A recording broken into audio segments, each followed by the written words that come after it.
de artillería, lógicamente. Bien, por tanto ya tenéis aquí una idea aproximada, ¿no?, de cuáles son las 3 líneas defensivas esquemáticas que han montado los rusos. Es una defensa en profundidad, estamos hablando de más de 20 kilómetros, ¿vale? Por tanto, estamos hablando de unas posiciones que no son nada sencillas de abordar. Bueno, ¿y dónde se han producido las acciones? Bueno, pues si recordáis ayer, antes de tener la confirmación de la destrucción de un Leopard 2, hablábamos más o menos que estaban por aquí, ¿no? Lo que podemos intuir es que en estos momentos los Leopard 2, las fuerzas ucranianas se encuentran en los alrededores, posiblemente en estas alturas de Robotine, ¿vale? Un poco en esta zona principalmente. En todo caso no está confirmado, pero por los avances y tal es lo más lógico. En este mapa que tenéis marcado, para que os hagáis una idea, bueno, la línea roja sería la primera línea defensiva, la línea naranja sería la segunda línea defensiva, la línea defensiva principal, y los redondeles naranjas, las localidades fortificadas, entre ellas constituirían la tercera línea defensiva, ¿no? La línea secundaria, por así decirlo, de apoyo en caso de que la naranja falle. Bien, entonces, ¿qué están intentando los ucranianos? Cruzar la primera zona. ¿Llegarán a cruzarla? Si el ataque es contra el corredor terrestre, con toda probabilidad, Robotine debería caer. Es decir, que esta localidad tiene que caer, seguro. Aunque los ucranianos tengan una derrota aplastante en esta ofensiva, es muy raro que ni siquiera llegaran a superar la primera línea defensiva, la línea de puestos avanzados y tal. O sea, que esto, Robotine va a caer. O sea, esto seguro. Si el ataque es aquí, que está por ver, da la sensación de que sí, pero igual es una estrategia de engaño y luego vamos a comentar eso. Pero si el ataque es aquí, Robotine va a caer. O sea, esto no me cabe ninguna duda. Esta primera línea va a caer y la función de ella es ceder, de hecho.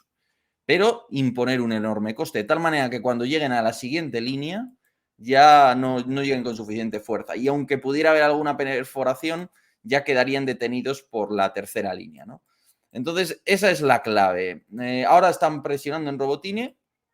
También al otro lado, frente a Robotine, digamos, está Verbove, donde también podría haber determinada presión por parte de los ucranianos. Y en Prokopivka, ¿vale? Que para algunos les recordaba mucho a Prohorivka, la aldeíta que tuvo un papel fundamental en la batalla de Kursk, ¿no? Bueno, en todo caso, Robotine lo normal es que caiga. La cuestión es cuánto va a tardar en caer, ¿vale? Y ahí es donde ha caído el primer, precisamente hablando de caer, el primer Leopard 2 A4. ¿Cómo? ¿En qué circunstancias? ¿Cuántos han sido? Bueno, pues vamos a verlo. Bueno, ahí tenéis una columna nuevamente ucraniana realizando un ataque. El problema de la columna es que en cuanto inmovilizas al vehículo que va en cabeza, primero que tienes 20 vehículos acumulados que tienen la potencia de fuego de un vehículo, porque solo hay un vehículo frontal. Entonces, frontalmente solo tienes la potencia de fuego del vehículo que va adelante. Por lo que, bueno, es fácil impedir que te muevas, ¿no? Entonces vemos una columna mixta, una mezcla de M113, un blindado de transporte personal de la Guerra Fría, un tanto obsoleto, y vemos un fuego graneado, ¿no? Un fuego muy intenso. Fijaos con esa velocidad que tiene este fuego. Obviamente son cohetes de artillería. La artillería de tubo, de cañón, no llega a esta velocidad, ¿no? Esto solo lo hacen los lanzacohetes. Vemos que han estado disparando, abriendo fuego sobre ellos en gran cantidad de proyectiles. Fijaos todos los cráteres que hay. Fijaros por dónde han llegado los ucranianos, dónde están las orugas verdes, las orugas sobre el césped verde más recientes. No digo el camino de tierra, sino si os fijáis a la derecha, veréis pocas orugas, relativamente pocas. Técnicamente son cadenas, por cierto, no orugas, pero bueno, me gusta llamarlo orugas. Entonces vemos ese vehículo que estaba humeando es un Leopard, ¿vale? Y si os fijáis arriba a la izquierda, el Leopard que está arriba del todo, justo en el cruce de los caminos, ¿vale? ¿Lo veis? Bueno, pues ese Leopard probablemente está en una posición de recuperación porque tiene la torre hacia atrás. Es decir, es un Leopard que está inmovilizado, que ha sufrido daños y que se ha preparado ya para que llegue un vehículo y se lo lleve rápidamente. Y es que ya tenemos una imagen de un Leopard recuperado. Este es un Leopard 2A4 de los ucranianos que está dañado por una mina, ha perdido la oruga de la cadena izquierda, como podéis ver, que coincidiría potencialmente con el otro carro que hemos visto. Fijaros cómo ha quedado. Es decir, la mina le ha hecho ahí un buen daño. pero como veis, pues la mina tampoco lo destruye, ni mucho menos. Simplemente daña un flanco, ¿no? Y rompe una cadena y le quita la movilidad. Este carro seguramente es recuperable. Seguramente necesitará alguna reparación, pero seguramente no es algo sumamente grave, porque si os fijáis, incluso el tren de rodaje está ahí. O sea, fijaros que no ha volado el tren de rodaje, las ruedecitas, ¿no? La rueda tensora que veis ahí, la rueda de marcha, siguen perfectamente.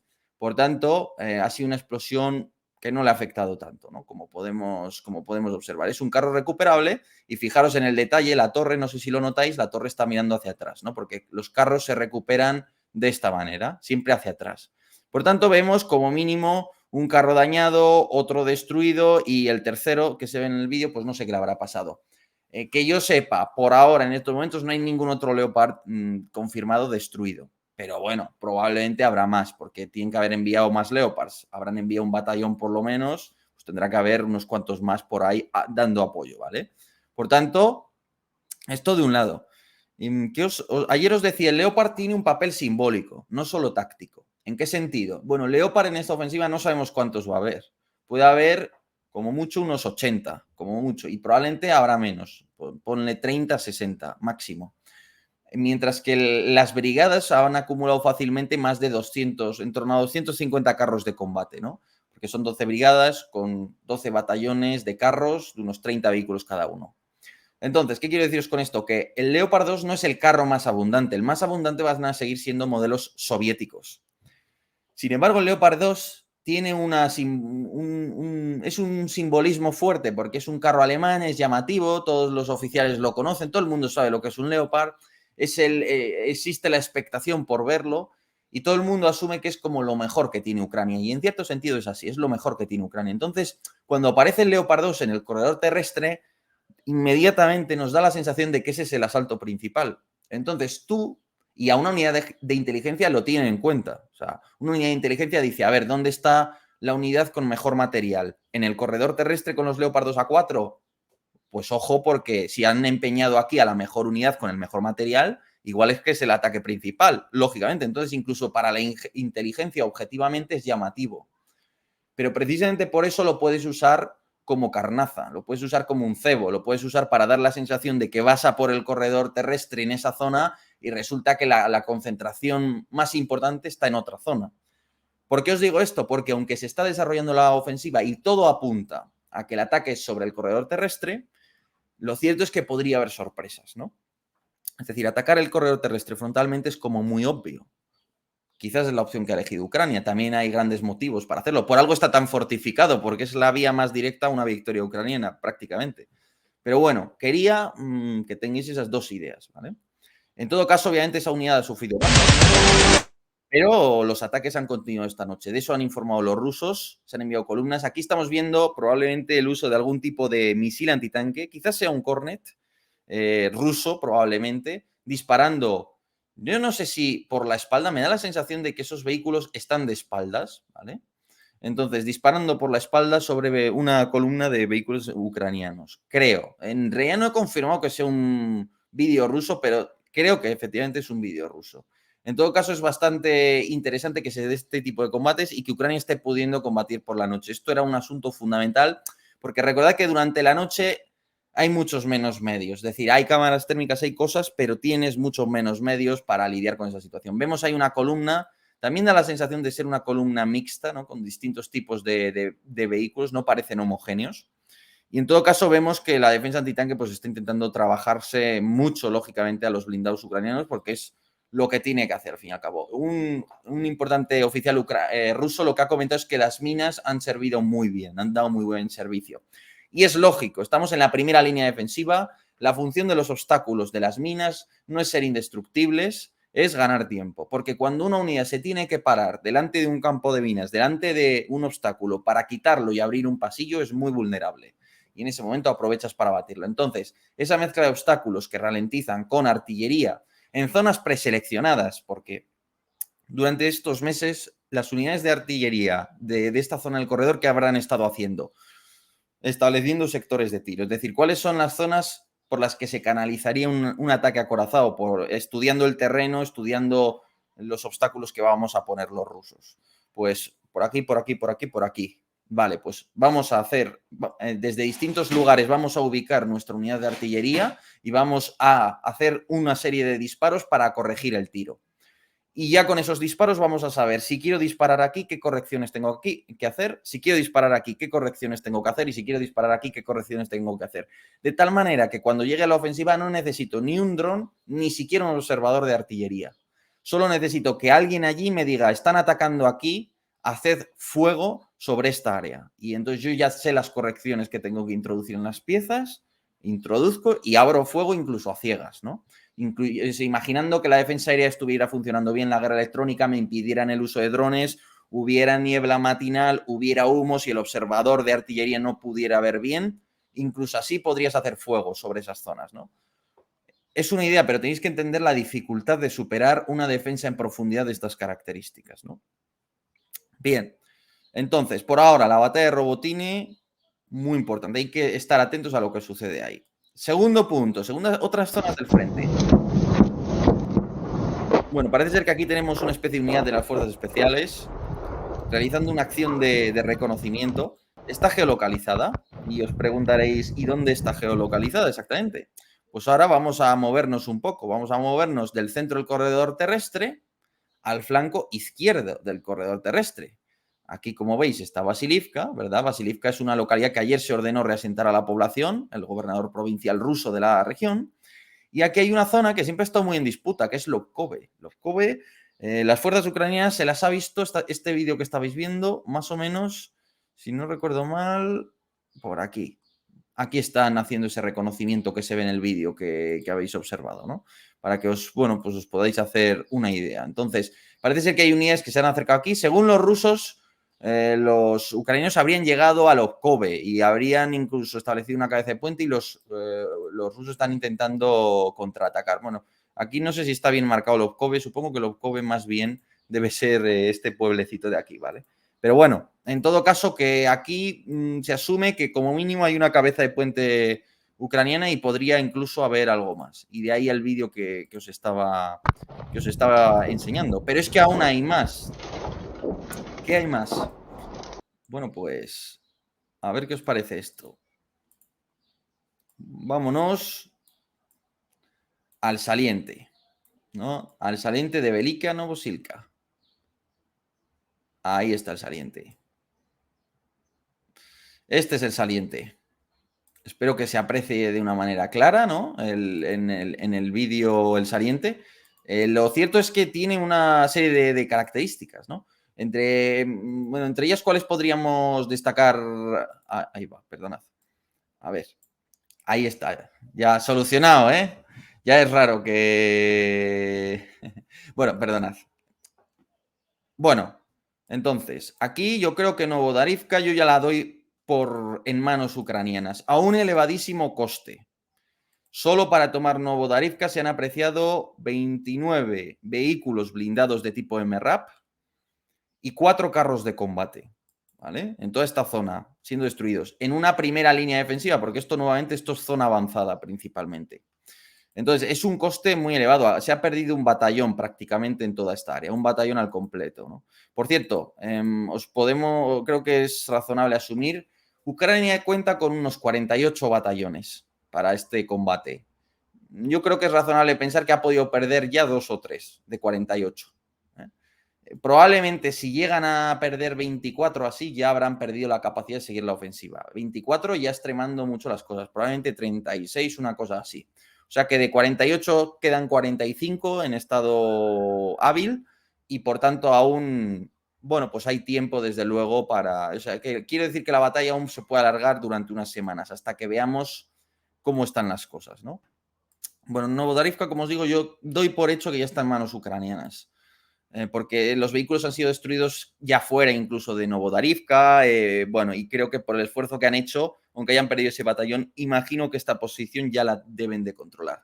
¿Cuál creo que es el objetivo principal? Bueno, realmente yo diría que es la zona de Staromayorsk, Urozhaine, Zavidne, Vaznaya, es decir, estas 3 localidades que tenéis ahora mismo en el mapa. Estas 3 yo creo que son muy importantes. ¿Por qué? Porque cierran completamente el saliente, las carreteras del saliente principalmente. Entonces, los ucranianos han presionado aquí. Aquí he dado por hecho que lo tienen los ucranianos, o mejor dicho, lo voy a apuntar en el mapa, pero es perfectamente posible que no lo tengan o que haya combates y que esté en disputa aún. Unos informes dicen que está en disputa, incluso que lo han recuperado los rusos, otros que sigue habiendo combates, otros incluso que ya está tomada y que están presionando a la siguiente localidad. Si cayera esta de aquí, Oktivarsky, ¿qué pasaría? Que tienes vía libre para acudir aquí. Y si tienes vía libre para cortar Starominivka, cualquier punto de esta carretera, lo que pasa es que todo este saliente queda expuesto, ¿no? Porque al final la carretera recorre en paralelo el río, como podéis ver marcado en azul. Entonces es una posición vulnerable y de caer esa posición te va a obligar a retrasar todo esto y a sacar las tropas de aquí en unas condiciones peligrosas, ¿no? Por tanto, ahí tenéis una idea. El otro riesgo es que el golpe venga por Rivnopil, toda esta zona, ¿vale? Entonces, aquí hay combates de una manera clara. Probablemente aquí a medio camino entre Rivnopil y Staromayorsk, que a ellas se están produciendo incluso combates y en torno a la propia Rivnopil, que ya veis que, bueno, pues prácticamente no es nada. Es una aldeíta, principalmente. Y esta es la situación en el saliente. Es posible que el ataque principal finalmente venga aquí y no en otra zona, ¿vale? En Bakhmut sigue habiendo combates. En Avdiivka, pues ha ganado un poquitín de terreno. Parece ser aquí una posición un poco defensiva, un poco más cómoda para Avdiivka, los ucranianos. Es decir, habría que rectificar un poquito esta línea roja y echarla un poquitín más para atrás. Pero bueno, nada importante. En Bakhmut un poco lo mismo. No sigue habiendo una presión ucraniana muy importante por parte de esa tercera brigada de asalto, ¿no? Y con esto hemos visto el grueso de las cosas, pero aquí va una curiosidad. Kimburn, ¿os acordáis de la península de Kimburn? La franja de Kimburn con la península de Kimburn. Ahí la tenéis. Ya sabéis que esto es el estuario del Dnieper, el Golfo del Dnieper, ¿no? No llega ahí el Dnieper técnicamente, pero una crecida en el Dnieper afecta aquí, ¿no? Entonces, con la voladura de la presa, pues una parte de esta pequeña península que de por sí pues tiene un nivel muy bajo, ya veis que no hay ni una elevación, no está muy a nivel del mar, pues se ha inundado un poco. Luego encima ha habido muchos fuegos de artillería que han provocado incendios. Recordad que esto es una especie de reserva de la biosfera, o sea que es un lugar de cierto valor ecológico, ¿no? Entonces se han producido toda una serie de incendios. ¿Y qué ha sucedido? Que es que como todo esto estaba incendiado y aquí se han producido inundaciones, ha llegado un punto que las posiciones rusas en toda esta zona, toda esta franja, han quedado prácticamente aisladas, al punto de que los rusos se han visto obligados a hacer esto.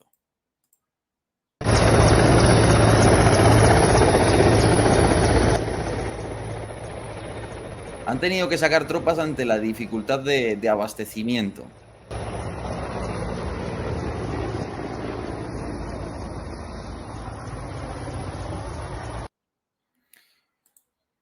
Me parece interesante remarcar lo que ya os he dicho alguna vez, que Kimburn es vulnerable. Fijaos que incluso sin un ataque real han logrado medio aislar la península. O sea, que es sumamente vulnerable. Se le han quedado enseguida cortadas todas las carreteras y ha quedado en una posición vulnerable. El problema de Kimburn no es tanto aislarla, sino salir de ella y avanzar. Ese es el problema de Kimburn, que es una buena cabeza de playa, pero es un mal punto de partida para avanzar, ¿no? Esa es la gracia que tiene Kimburn. Pero es verdad que si los ucranianos lograran hacérselo tal, sería otro pequeño golpe moral, les acercaría un poco. O bueno, quizás no tiene mayor valor, depende de las operaciones que quieres hacer, ¿no? Posteriormente. Pero me parecía interesante comentarlo. Por tanto, conclusión. ¿Qué podemos esperar? Y ahora a continuación pues os invitaré a hacer las preguntas que consideréis oportunas. Parece que la ofensiva, no, parece no, creo que podemos afirmar con todas las de la ley que la ofensiva, el asalto principal ya ha comenzado, es decir, dentro del plan de campaña, la fase importante, la fase principal, el asalto terrestre clave, no el secundario, no algo para tantear, no. El verdadero asalto principal ya está comenzando. Parece que se va a centrar en el corredor terrestre. Aún no sabemos en qué parte del corredor terrestre se va a centrar, aunque aún hay un espacio para la duda. Aún es posible que estén sacrificando algunos batallones porque aún no se han acumulado realmente tantas bajas, para que dé la sensación de que están atacando en el corredor e incluso de que no les esté yendo bien, no están logrando avances, y el ataque real venga en otro punto del frente. Porque hay otras zonas del frente que están La zona de Kremina, la zona de Svatove en el norte, también hay mucho intercambio de artillería y tal. Entonces, hay que esperar. Desde luego, en atención a lo que hemos visto hasta ahora, parece que podemos afirmar que lo más probable con lo que sabemos en estos momentos es que el ataque sea sobre el corredor terrestre. Esto tiene varias implicaciones, pero lo primero que debemos entender es que los ucranianos obviamente han sufrido y van a sufrir muchas bajas, porque atravesar la zona más fortificada del frente ruso es muy jodido, con perdón de la expresión, pero no hay otra expresión mejor, yo creo, esa es la realidad, ¿no? Como yo creo que cualquiera podemos prever y comprender, ¿no? También es indicativo que se hayan atrevido a ello, es decir, que ellos tienen elementos de juicio para pensar que pueden romper por ahí. Obviamente, cuando es obvio que vas a ser derrotado, no lanzas una operación, ¿no? Paréntesis, pensemos en Putin atacando Kiev. Putin pensando que puede tomar Kiev incluso fácilmente. Luego se demostró todo un gran error, pero en realidad no estuvieron tan lejos de conseguir en las primeras 48 horas tomar Kiev. Esto es un poco lo mismo. Si los ucranianos han calculado que pueden atacar el corredor terrestre, es porque piensan y tienen motivos justificados para pensar que pueden conseguirlo. Otra cosa es que luego hay una apuesta porque vayas a conseguir una sorpresa, una apuesta porque el enemigo no vaya a conseguir reaccionar a X ritmo. Si logras que esa apuesta se cumpla, efectivamente puede ser incluso fácil, 1000 comillas, fácil, romper el corredor, pero si esas condiciones no las generas o tu enemigo, tu adversario,